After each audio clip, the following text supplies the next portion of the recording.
Saudações aos amigos que nos assistem. Estamos reunidos aqui hoje em um tipo de reunião de AA muito especial que foi idealizada por meus amigos em nossa sede. E a ideia é falarmos sobre a tradição de AA.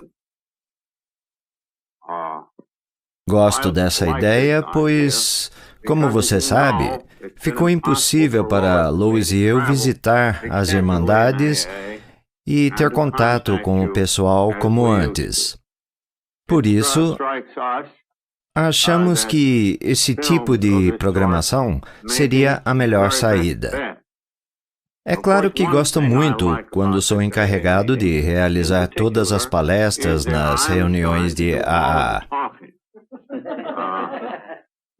Ainda tenho alguns vestígios de ego. E por falar em ego, isso tem muito a ver com a criação das tradições de AA, em primeiro lugar. Como todo AA sabe, sempre seremos assombrados por forças ameaçadoras internas e, certamente, no mundo de grandes perigos onde vivemos hoje, por forças ameaçadoras externas. Este é o principal problema. O principal problema de um AA é, primeiro, como sobreviver e, depois, como crescer e prosperar, material e espiritualmente, nos próximos anos.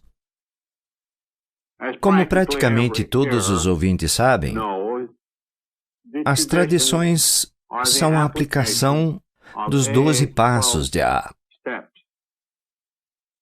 O espírito desses passos para os problemas práticos de viver e trabalhar juntos como uma sociedade harmoniosa de direito. Relacionarmos-nos com essas forças que tantas vezes são ignoradas. É uma questão diferente dos problemas de dinheiro, problemas de poder, nosso prestígio e a administração dos nossos bens, etc. Ao examinar a lista de condições, honestamente, fico pasmo com as escolhas aparentemente bem-sucedidas ou princípios que criamos. Vale a pena lembrá-los que os 12 passos para a recuperação de AA, lançados pela primeira vez em 1939 em O Grande Livro, ainda são extremamente úteis e têm nos servido extremamente bem. As tradições que foram publicadas em 1946 ainda nos servem muito bem. E, embora haja muita margem para a interpretação desses princípios e as aplicações sejam inúmeras, a base sólida de cada uma delas ainda permanece como foi originalmente escrita. Estes são fatos tranquilizadores sobre a tradição. Quando leem as tradições, as pessoas encontram declarações muito claras. E, paradoxalmente, algumas são confusas. Os novos membros fazem perguntas do tipo: o que você quer dizer com aqui não existem regras? Quer dizer que basta eu dizer que sou membro? O que você quer dizer com ninguém consegue cumprir isso para sempre? O que você quer dizer com não existem penalidades nem punições? O que você quer dizer com não existe controvérsia pública? Toda a sociedade está repleta de controvérsia pública. E o bebedor gera controvérsia. O que você quer dizer com não existe controvérsia, etc, etc? Em geral, os AAs e nossos amigos não compreendem muito bem por que nós escolhemos estes princípios específicos e como surgiram. E poucos, com a idade que temos atualmente, se lembram das lutas terríveis que travamos entre nós quando tentávamos tomar essas decisões. E como eu era o mais velho, e o Dr. Bob era o segundo mais velho, nós nos encontrávamos bem no meio desse furacão. Dr. Bob era uma pessoa espiritualmente muito mais qualificada do que nós. E, de forma bem natural, como era médico, criou esses 12 passos maravilhosos junto com a irmã Ignati.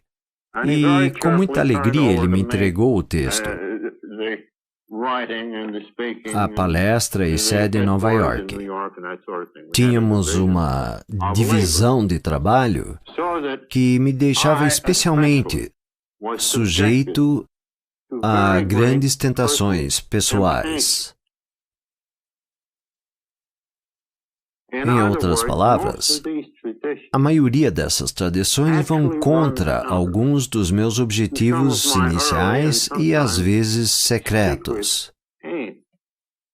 E gostaria de compartilhar algumas dessas coisas, porque são relevantes para todos que nos seguem. Todas essas tentações vão se repetir de novo e de novo. E é por causa disto que eu acho importante compartilhar algumas delas com vocês. Em relação a este histórico, vamos dar uma olhada nas 12 tradições. Aqui temos a primeira. O nosso bem-estar comum deve estar em primeiro lugar. A recuperação individual depende da unidade de AA. É um lembrete prudente.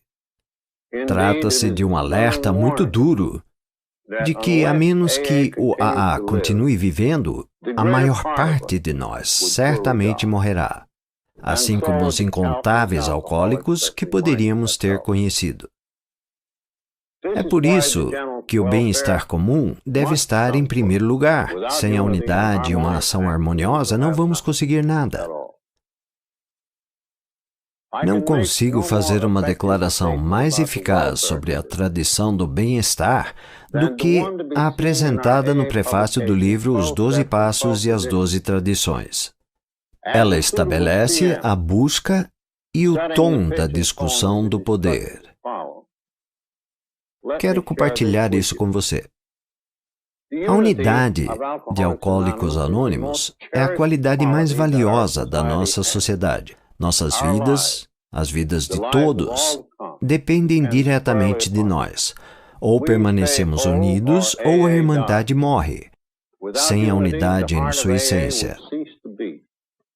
Em nossas veias, não correrá mais a graça vivificadora de Deus. O dom recebido de Deus voltará para ele vazio, sem propósito. Os alcoólicos se aproximarão de nós e dirão: a AA poderia ter sido uma grande irmandade.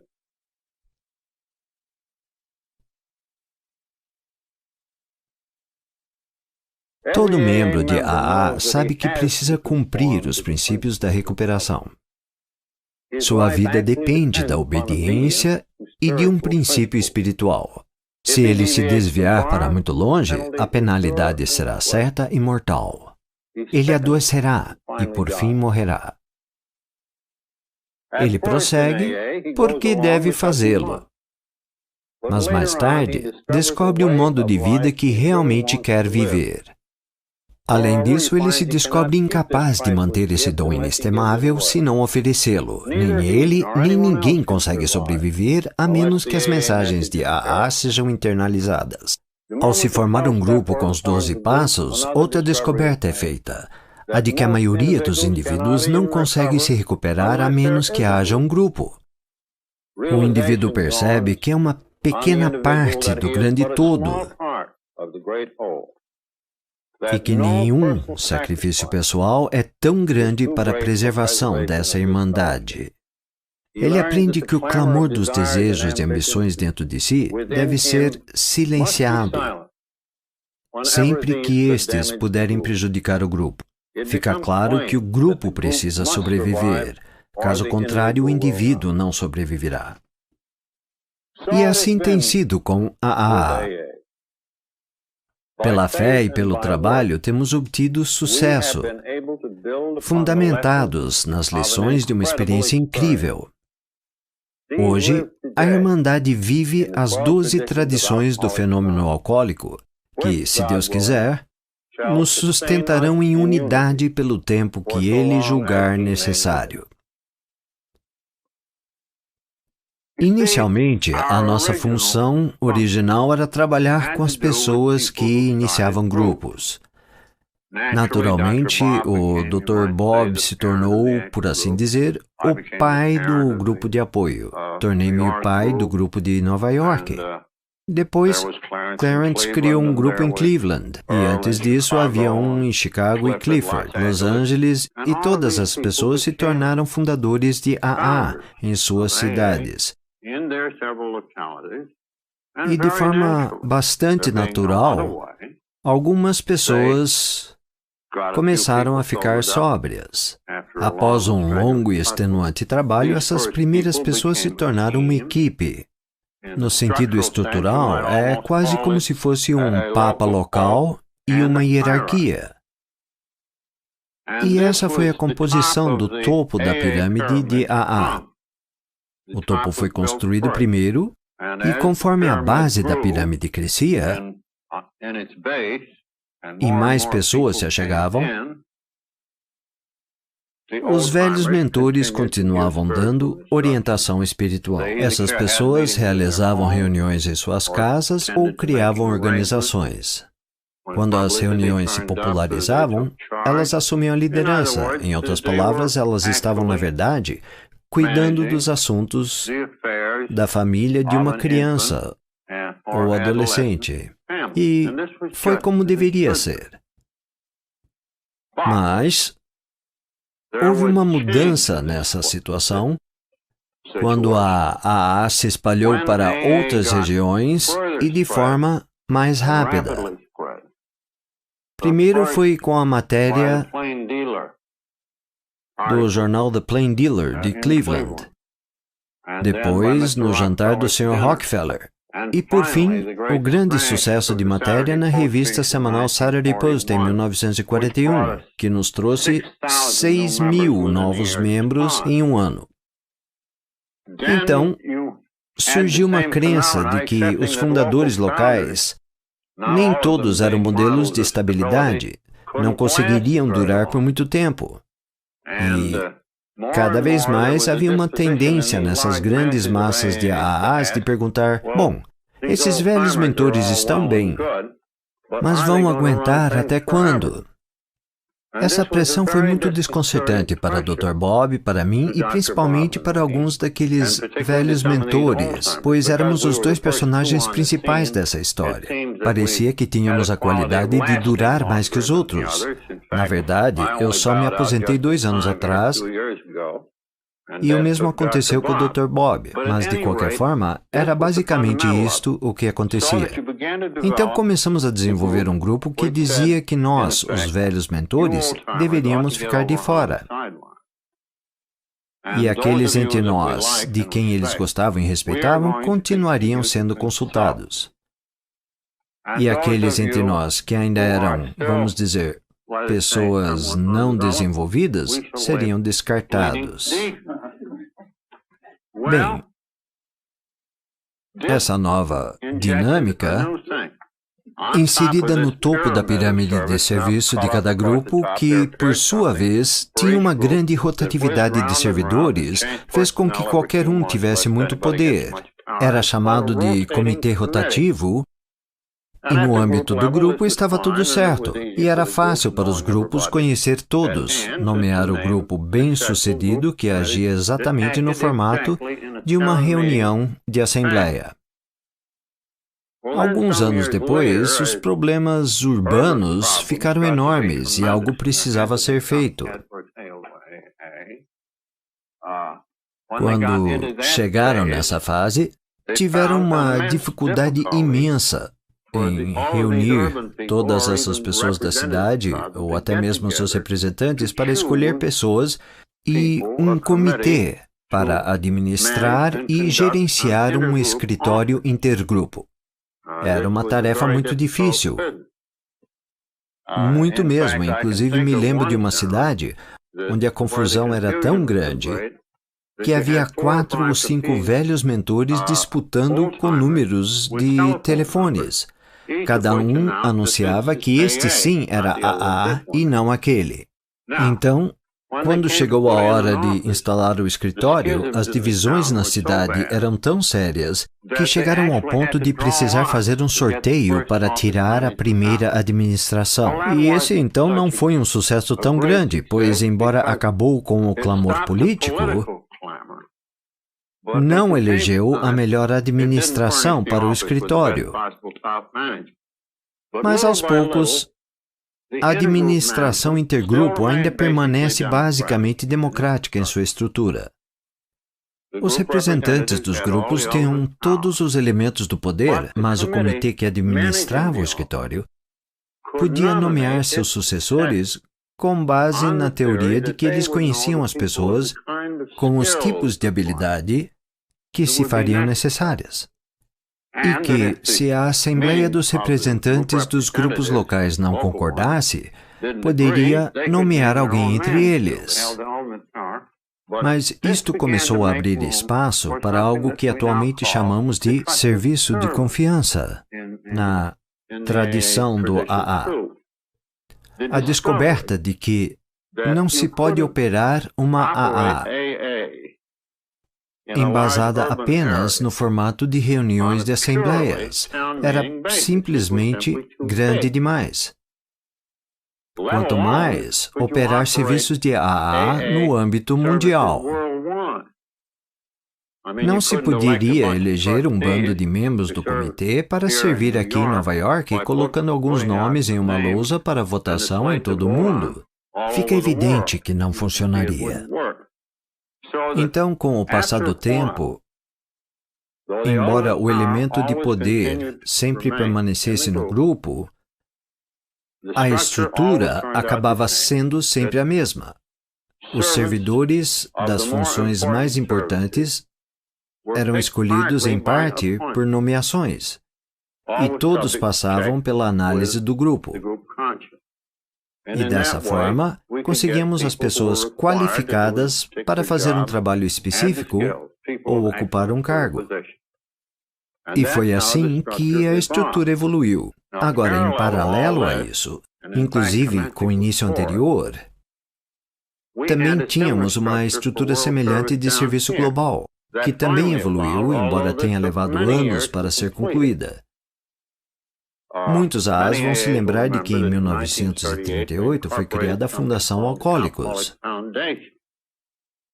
E, entre outras coisas, a Fundação apropriou-se do livro Alcoólicos Anônimos, que foi publicado e financiado separadamente, e pegou os membros do comitê, que eram não alcoólicos e alguns alcoólicos, escolhidos pelo Dr. Bob e por mim.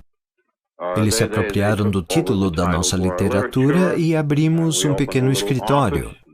Com a matéria da Saturday Post veio uma enxurrada de perguntas e esclarecemos a maioria delas. Depois começamos a nos inteirar dos problemas de relações públicas e de todas as atividades de um escritório. E, sem exceção, esses eram trabalhos que não podiam ser realizados em muitos locais. Precisávamos conhecer bem a literatura. Precisávamos de um lugar e, de alguma forma, oferecer muitos outros serviços. Precisávamos conhecer as relações públicas. Precisávamos fazer uma divisão das políticas, etc.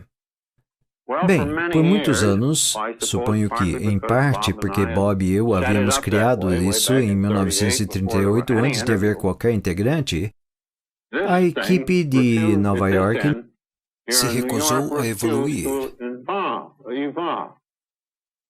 Em parte porque se achava que, já que os grupos estavam tendo tanta dificuldade, até mesmo para formar uma sede sem se envolver em forte atrito, ou para administrar seus assuntos simples, como poderíamos trazer tradições para lidar com essa situação aqui? A operação havia sido um sucesso. Os nossos amigos na diretoria eram em maioria não alcoólicos, como proteção contra os caprichos de pessoas como o Dr. Bob, eu e outros líderes alcoólicos. Bem, tudo isto estava no pacote. O que iríamos fazer? Demorou de 1945, logo após o surgimento da tradição, a 1951, para persuadir todos os interessados de que, a título de experiência, deveríamos convocar uma conferência de delegados, pelo menos nos Estados Unidos e Canadá, devidamente ponderada de acordo com a população de cada localidade, para vir até aqui e conferir os serviços que estávamos realizando durante todos esses anos e que considerávamos importantes para a AA e que poderiam ter produzido metade do nosso crescimento em muitas unidades. Foi assim que a consciência de grupo surgiu. E é isso o que significa o serviço de confiança de AA. Pessoas selecionadas por suas habilidades especiais, mas que nunca governam. Agora temos a terceira tradição, que lida com esta questão muito importante da filiação. Nós, os alcoólicos, temos pessoas que vivem no ostracismo. Às vezes somos verdadeiros prisioneiros. E somos sempre prisioneiros de nós mesmos, por se dizer. Então, quando a AA se apresenta como alcoólico, o que é que ele deseja? Ele deseja liberdade. Deseja pertencer. Portanto, tentamos diminuir toda a resistência possível que o alcoólico possa ter.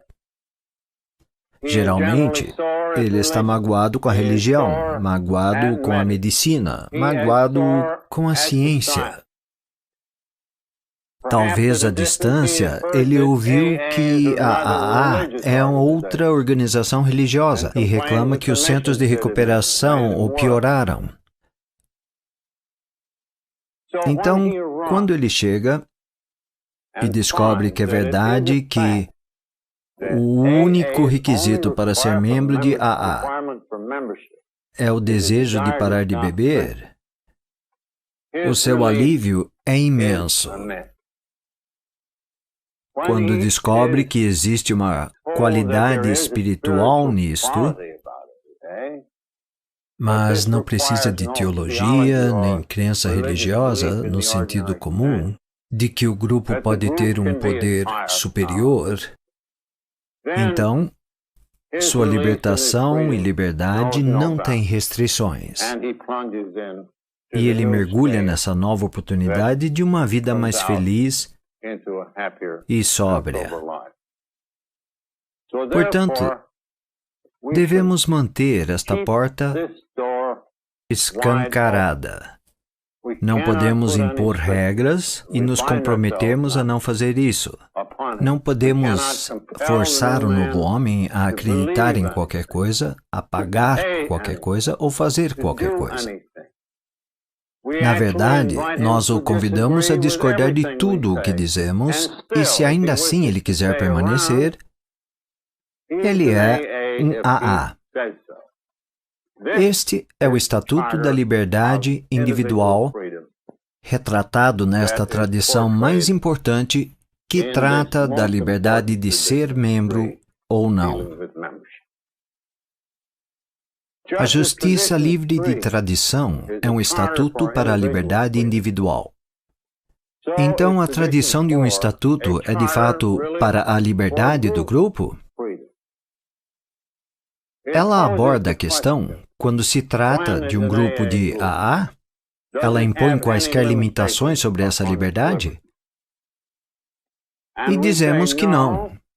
Cada grupo de AA, assim como um indivíduo, têm o direito de estar errado. A única coisa que pedimos, mas não exigimos, de um grupo que busca a sobriedade e que deseja se denominar AA, é que não associe publicamente o nome AA com outra organização.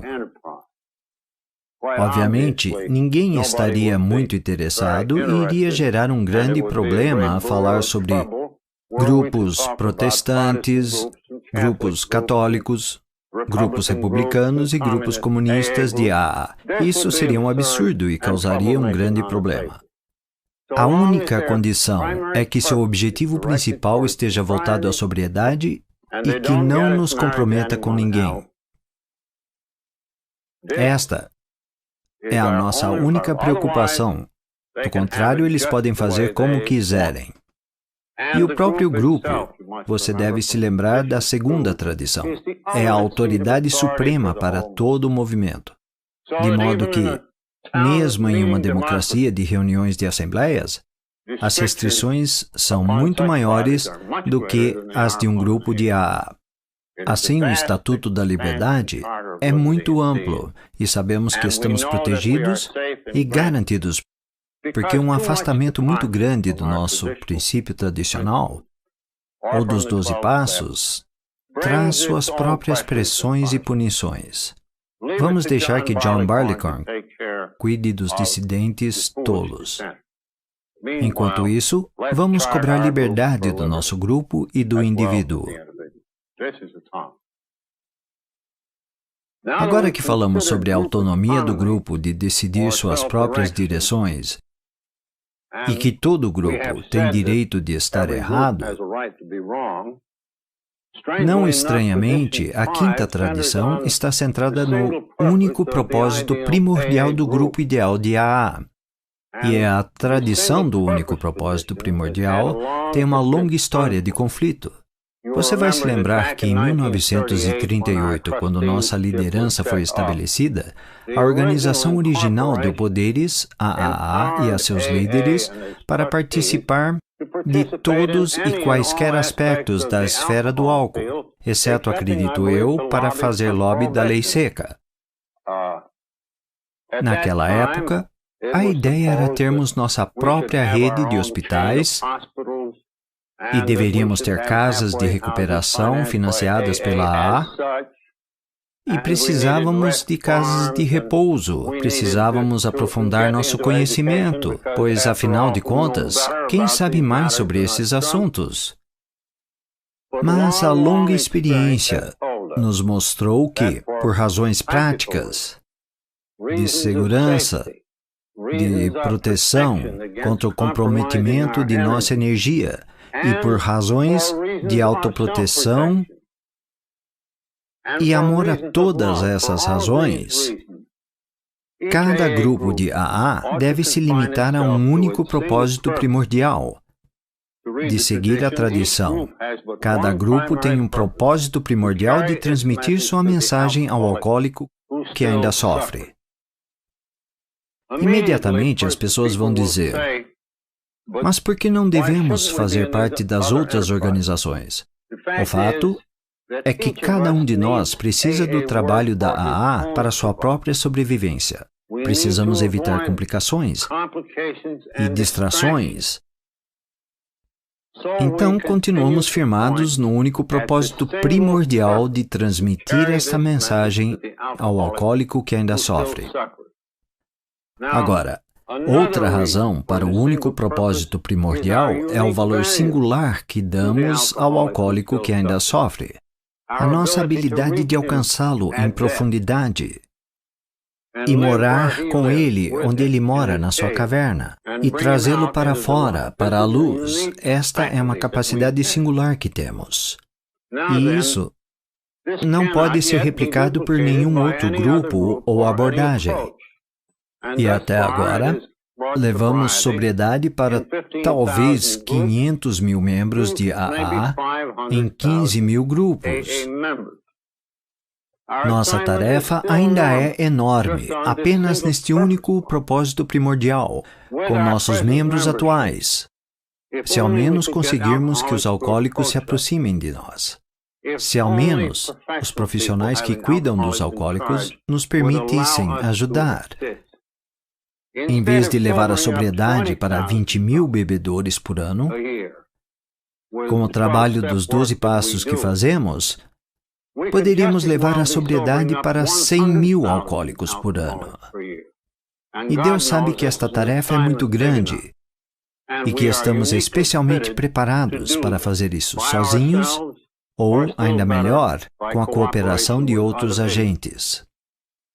Acho que, agora, não resta mais dúvidas de que cada grupo de AA vai escolher manter seu propósito primordial.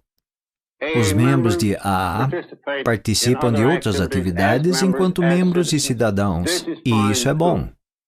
Mas, como grupos, como uma irmandade nacional e internacional, vamos nos apegar ao nosso propósito único. Vamos continuar animados pelo propósito único e primordial de transmitir nossa mensagem a um alcoólico que ainda sofre.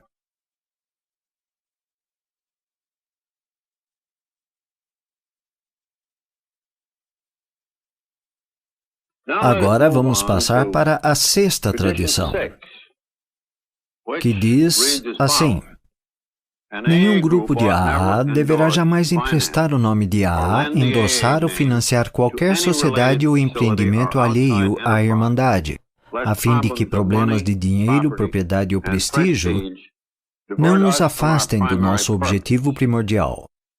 Esta tradição é um grande afastamento das nossas opiniões originais.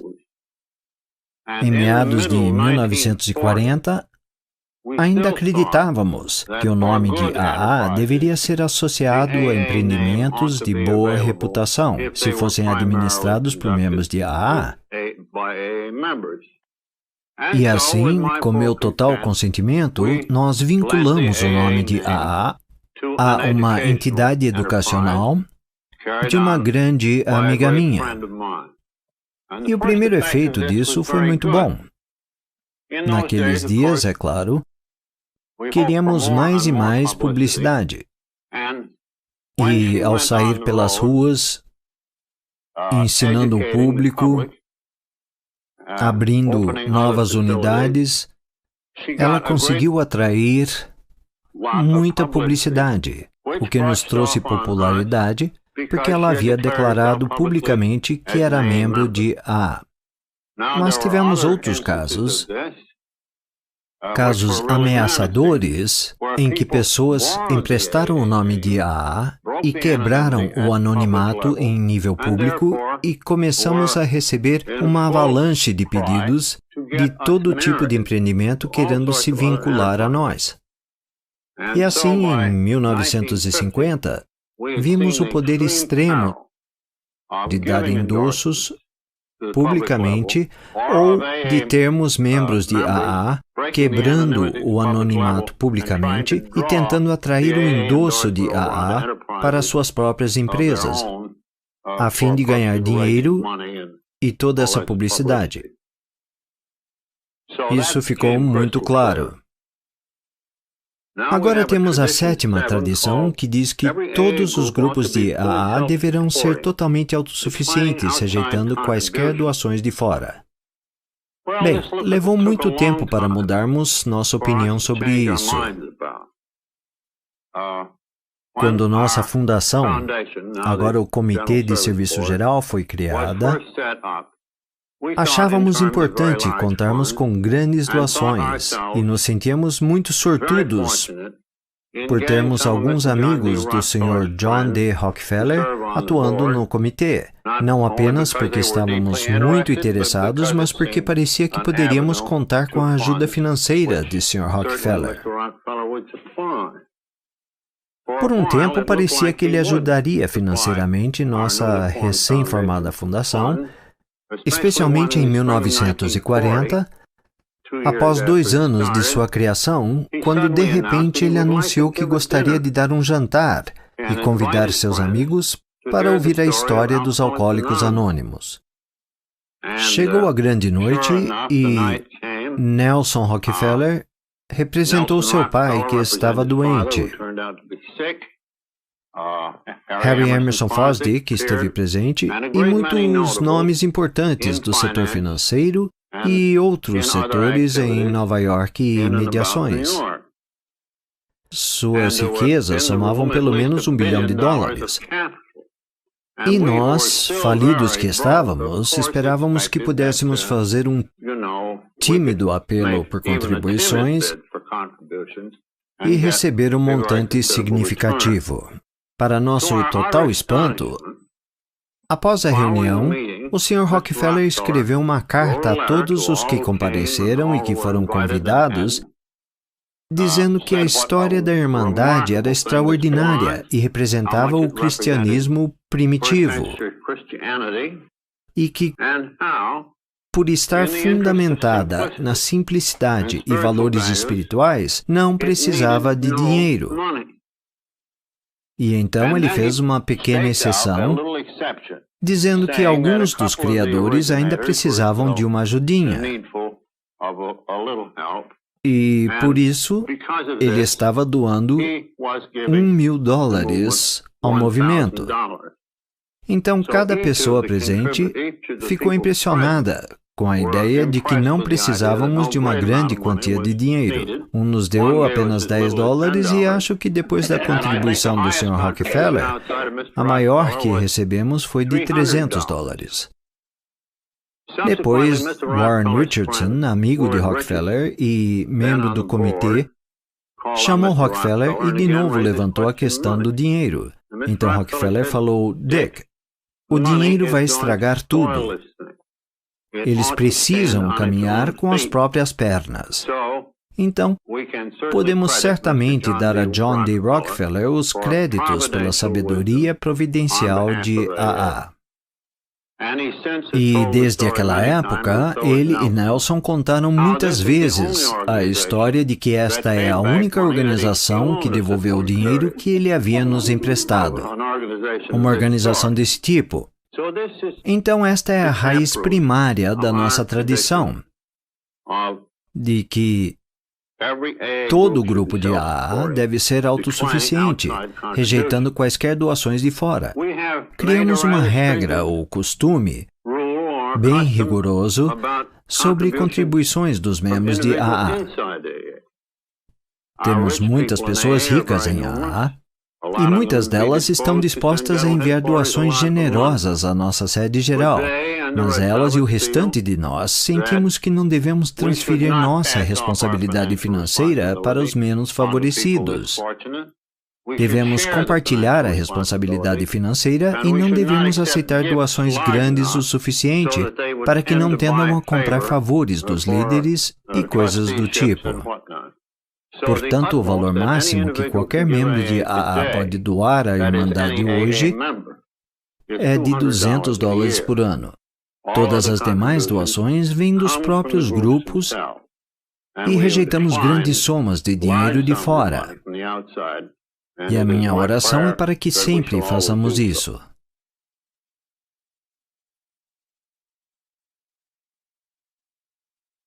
Agora vamos pular para a 10ª tradição. O profissionalismo e a questão de que a AA como tal jamais deverá ser organizada foram bem abordados diretamente logo no início. Mas aqui temos a 10ª tradição que diz que Alcoólicos Anônimos não opinam sobre questões que lhes são alheias. Portanto, o nome de AA jamais deverá aparecer em controvérsias públicas. Nunca tivemos grandes problemas nesse sentido. E, claro, a tradição do anonimato tende a manter a situação sob controle.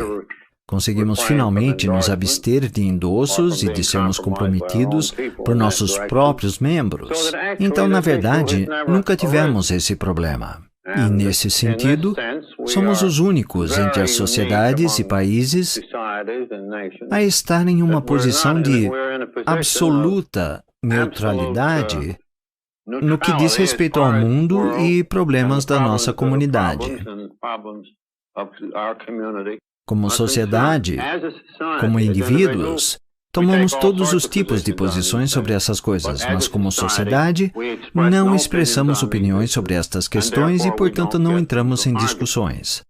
E, claro, isso será uma fonte de grandes problemas se algum dia entrarmos em tais discussões.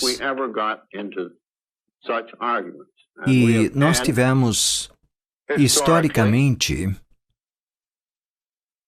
uma situação que chamou nossa atenção, de um grande amigo, professor e sociólogo Milton Maxwell, que uma vez escreveu vários artigos sobre o movimento washingtoniano. Esse movimento floresceu em 1840. Era uma sociedade formada por alcoólicos que tentavam se ajudar pessoalmente, encorajando o comprometimento com a abstinência que contava com o benefício da identificação e outros atributos de AA. Acho que a sociedade foi oficializada nos 2 ou 3 primeiros anos de existência. E assim como temos tantos membros recuperados e ativos, o mesmo aconteceu com eles. Isso foi sensacional. O movimento da lei seca estava ganhando popularidade na época e havia muitos outros problemas públicos. A guerra civil estava estourando, a escravidão era um problema atrás do outro. Não demorou muito para que os washingtonianos fizessem grandes passeatas à luz de tochas, de forma notória em Nova York e Baltimore. Eles lotaram o Faneuil Hall. Foi a grande sensação da época e extremamente noticiado. Houve uma grande pressão para que os washingtonianos começassem a palestrar. Alguns se tornaram grandes palestrantes. Acho até que eram bem pagos, mas os palestrantes do Sul estavam aptos para falar de outros assuntos além da bebida e os do Norte também. Por exemplo, os palestrantes do Sul não gostavam de falar sobre a ideia da abolição, mas os do Norte, sim. Então, eles conseguiram colocar os pobres washingtonianos naquela grande controvérsia antes da guerra. Da mesma forma, eles vincularam o nome washingtoniano a todos os tipos de empreendimentos. Eles estavam dos dois lados da controvérsia seco molhado, etc. E assim começou o processo da desintegração. Provavelmente porque, em parte, sua força espiritual gerada pela assinatura de compromissos e de reuniões não era tão grande quanto a nossa. Mas, em grande parte, a desintegração aconteceu porque fizeram coisas muito naturais de se fazer, mas que foram totalmente destrutivas. E foi com esse espetáculo do passado, diante de nós, conforme nossas tradições foram evoluindo, que confirmou que estávamos muito provavelmente no caminho certo na questão das controvérsias públicas, de pagar nossas próprias contas, de não nos envolvermos com outros empreendimentos e assim por diante. E, acima de tudo, isto confirmou o grande valor protetor da nossa tradição de anonimato. E agora vamos à 11ª tradição, que é muito importante e fala que nossa política de relações públicas baseia-se na atração em vez da promoção. Precisamos sempre manter o anonimato pessoal na imprensa, rádio e filmes. Quero deixar claro aqui que este filme é para beneficiar os AAs e não deve ser divulgado ao público. Não tínhamos uma política de relações públicas, exceto o receio das relações públicas nos 2, 3 ou 4 primeiros anos de AA. Nossas sociedades, principalmente as do Oeste, nossos grupos, que eram apenas 2 ou 3 membros, eram quase sociedades secretas. Naqueles dias, se fizéssemos a pergunta da atração versus promoção, a ideia de atração seria ficar sentado na frente de casa e esperar que alguns bêbados viessem pedir ajuda. Por exemplo, o grupo da Filadélfia foi duramente condenado por ter ido até Curtis Bach, proprietário da revista Saturday Post, e lhe perguntado se ele estaria interessado em conhecer a AA. Bem, ele foi até lá e pediu para Jack Alexander escrever a famosa matéria de março de 1941. E é claro que isto abriu a porteira para todos os comerciantes e concorrentes, e logo começamos a ver AAs que corriam para os microfones, usando o nome da Irmandade, quebrando o anonimato, tudo para o bem do movimento, pois até mesmo essas situações de quebra de anonimato trouxeram clientes, e, portanto, estavam fazendo um bom trabalho. E me lembro também que quase sempre achavam que deveria haver um propósito duplo aqui, isso seria muito bom. Lembro-me de alguém que se candidatou para cargo público no Sul e se promoveu no partido AA. Acredito que ele queria se tornar promotor público enquanto divulgava a AA e suas boas intenções políticas. E outro membro correu para o microfone e anunciou que logo iria produzir uma série de palestras sobre a AA e que seriam patrocinadas por seu patrão, de uma seguradora tal e tal, etc. E nos divertimos muito descobrindo onde a atração havia parado e onde a promoção teria começado. Logo, começou a ficar evidente que esse negócio de atração e promoção representava dois polos e que, se levados aos seus extremos, o hábito conservador a respeito da atração era tão conservador que a sua política de não fazer nada nos iria deteriorar por falta de ação. E se os promotores fizessem do seu jeito, nos promoveriam por todo o país, com todos os aparatos disponíveis na mídia e até com carros de som. Em outras palavras, os conservadores iriam nos deteriorar e os promotores nos arruinar. E assim a linha entre atração e promoção precisou ser uma questão de interpretação, de senso comum. E assim decidimos a respeito. Também ficou evidente que o anonimato era a prevenção da maioria das más publicidades, pois se as pessoas não corressem para os microfones com esses objetivos mistos, não iríamos longe demais na promoção, nem não fazer nada. E então teríamos uma política de relações públicas que incluiria um fluxo de pessoas cada vez maior entrando para a AA e se recuperando. Agora vamos para a 12ª tradição, que abarca todas as outras tradições. Até agora, falamos, talvez até demais, sobre o valor protetor das tradições para a nossa sociedade. Falamos muito em simplesmente evitar problemas, usando meios e formas prudentes e incomuns para fazer as coisas. Agora, a pergunta que o ouvinte nos faz é se não existe um conteúdo mais instrutivo ou espiritual para as nossas tradições do que simplesmente a soma de nossos medos e ansiedades e nossos esforços para nos protegermos dos males e circunstâncias indesejáveis. Bem, certamente sim. E todas essas tradições têm em si os elementos do sacrifício. O sacrifício dos grupos ou dos membros de AA.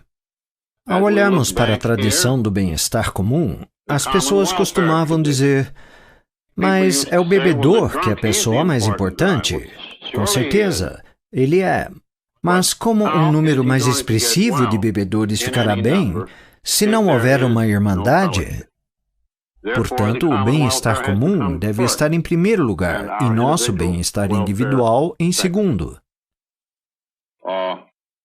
Da mesma forma, temos nos inclinado à ideia de que poderemos ser instruídos pela consciência de grupo. Deixamos de lado toda a ambição de sermos proeminentes na esfera do álcool enquanto uma sociedade. Nossos membros entram nesses campos como cidadãos individuais e lá é seu lugar. Mas a sociedade diz: não, vamos nos apegar a um único propósito. Temos sacrificado a oportunidade de levantar grandes somas de dinheiro para esta sociedade e para os demais, adotando a tradição e rejeitando doações de fora. Aqueles entre nós que têm ambições especiais de serem trabalhadores profissionais, não me refiro a trabalhar em um escritório, mas trabalhar profissionalmente com terapia. Essas são ambições legítimas, mas não boas o suficiente. Uma classe profissional em AA pode levar à nossa destruição e certamente nos comprometer. Portanto, o profissionalismo está fora. Aqueles entre nós que têm um espírito de liderança gostariam talvez inconscientemente e às vezes conscientemente de serem governadores mais ou menos permanentes dos destinos de AA. Mas agora vemos que nossa força está em deixar ir quando chegar a hora. E reconheço isso em mim. Minha hora chegou há algum tempo e nossos assuntos estão sob a gestão de novos líderes, quase sem minha interferência há muitos anos. E é assim que deve ser. Mas representa desistir do sacrifício, das ambições, muitas das quais legítimas no mundo à nossa volta, em prol dos interesses não apenas da sua sobrevivência, mas da eficácia e alegria da vida que encontramos aqui e que tanto valorizamos. Em nossas relações públicas, corremos na contramão de todas as experiências no mundo moderno. No mundo moderno, tudo acontece pelos méritos ou deméritos de figuras altamente públicas. Tudo funciona em termos de atrito e controvérsia.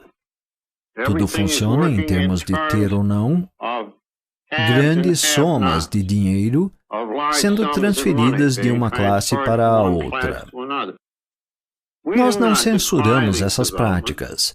Nós dizemos que são perigosas para o nosso propósito específico. Então, achamos que seria prudente não nos envolvermos com elas. Então, existe uma qualidade sacrificial de que não nos apegamos às nossas tradições meramente porque devemos evitar ambições pessoais. Nós adiamos essas previsões porque elas parecem corretas em princípio e porque realmente as queremos para nós. Embora outros caminhos possam ser bons para nós, este seria o melhor. Em nosso caso, o bom geralmente é inimigo do ótimo. Agora quero contar uma anedota final. E é até um pouco egoísta. Eu tinha uma certa relutância em falar sobre isso. Mas gostaria de chamar sua atenção para o fato de que o Dr. Bob e eu começamos a reconhecer, no final dos anos 1940, que tínhamos uma responsabilidade especial de estabelecer um exemplo nessa questão toda do anonimato. A conformidade com o anonimato não era meramente o cumprimento de uma regra de que não deveríamos dizer nossos nomes verdadeiros, nem permitir que nossas imagens fossem publicadas. Era mais do que evitar que nossos nomes se tornassem públicos. E que isso se estenderia para a aceitação de distinções especiais e honrarias. Essa questão surgiu e esse tipo de conversa entre o Dr. Bob e eu começou a acontecer quase no fim da sua vida. Ele estava fatalmente doente, todos sabem. Eu me deslocava muito entre aqui e Akron. Ele, no entanto, tinha dias bons e maus. E nesse dia, nós sentamos para conversar e ele disse: "Quero lhe mostrar algo que mexe muito comigo." E, claro que eu não contaria para qualquer um, mas existe um aspecto cômico nesses doadores. Quero só ver a sua reação. Então ele veio e estendeu no chão a planta de um mausoléu de porte médio em que ele e Anne poderiam descansar quando morressem. E o Dr. Bob olhou para mim e me contou que algumas pessoas foram até ele oferecer um mausoléu porque achavam que esse tipo de coisa era necessário, já que várias pessoas famosas tinham o seu. E é claro que ele não aceitou. Então ele se virou para mim e com aquela concessão inestimável me disse: "Bill, acho que você e eu devemos ser enterrados como pessoas comuns." E isto nos fez pensar se tínhamos obrigações adicionais com essa tradição de anonimato. E até esse ponto sempre nos ofereciam algum agrado, algumas universidades pequenas ofereciam cursos de graduação, coisas do tipo. Bem, nós meio que recusamos isso naturalmente. Mas começamos a pensar: será que a tradição se estende a esse negócio de honra pública? Será que se estende inclusive à recusa de recompensas póstumas? E então o Dr. Bob morreu. E ele e a Anne foram enterrados como pessoas comuns. Ela havia morrido antes dele. E logo novas tentações começaram a surgir em mim. Há alguns anos, a Time Magazine pediu que alguns de nós fôssemos ao escritório. Eu estava entre eles, é claro. E eles nos levaram para o andar de cima para um longo almoço com figuras importantes. E eles ouviram a história de A.A. e disseram: "Bem, demos a vocês um bom tratamento e propomos mantê-lo. Mas agora nós gostaríamos de pedir para fazer um artigo biográfico sobre o Bill. E gostaríamos de fazê-la a matéria de capa. E antes que você recuse, queremos lhe dizer que se fizer a matéria de capa, se ela for a matéria de capa, ela aumentará imensamente o alcance, talvez mais de 10 vezes o seu alcance sem ser matéria de capa. E que a nossa circulação é extraordinária. Então, eles gostariam de ter a história de A.A. em uma biografia minha. Então eu lhes falei sobre o anonimato. Ah, tudo bem, estamos cientes disso. A sua face não estará virada para a câmera. Não será nem um ângulo de perfil, talvez apareça um pouco a falta de cabelo, mas respeitaremos as suas regras e restrições. Bom, eu preciso confessar que essa proposta me deixou perplexo. E posso dizer honestamente que não me senti especialmente atraído pela isca de uma biografia minha em carne e osso. Não me parecia correto cooperar com esse projeto. Quanto à anonimidade, sim, eles a respeitariam. Mas então comecei a imaginar sobre o efeito que isso teria sobre o futuro. Se eu começasse a oferecer traços biográficos da minha pessoa para veiculação na mídia pública, mesmo com a face oculta, uma vez que eu como pai tivesse partido daqui, será que outros não diriam: bem, como o velho quase se revelou, então eu serei mais objetivo, dando-lhes a minha biografia e imagem de rosto todo daqui para frente. Em outras palavras, eu teria aberto um precedente sutil para pessoas motivadas pelo poder no futuro, pessoas assim como eu. Mas recusar foi muito difícil, pois a recusa implicaria na morte de alguns e o prolongar da doença de outros. O impacto desta matéria poderia ter sido enorme, atraindo grandes números de pessoas. Então, o meu dizer não foi algo que faria alguém passar noites em claro, pensando, como eu fiz. Eu espero que esta decisão tenha sido acertada. Creio que foi para o futuro de AA. Ainda assim, por um longo tempo, os espectros daqueles que morreram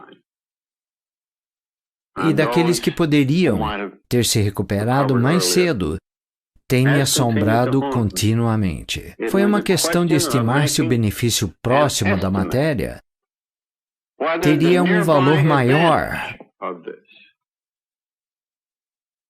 para mais pessoas do que a vantagem de um exemplo abrangente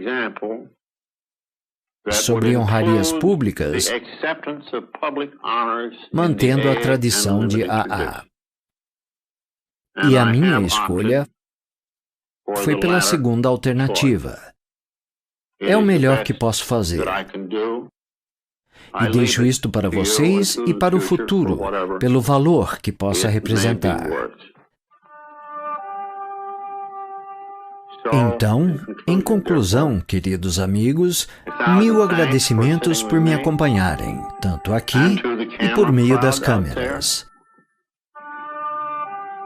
E, para os queridos muito distantes, por favor, aceitem o meu caloroso afeto e gratidão. E que Deus abençoe a vocês e Alcoólicos Anônimos para sempre.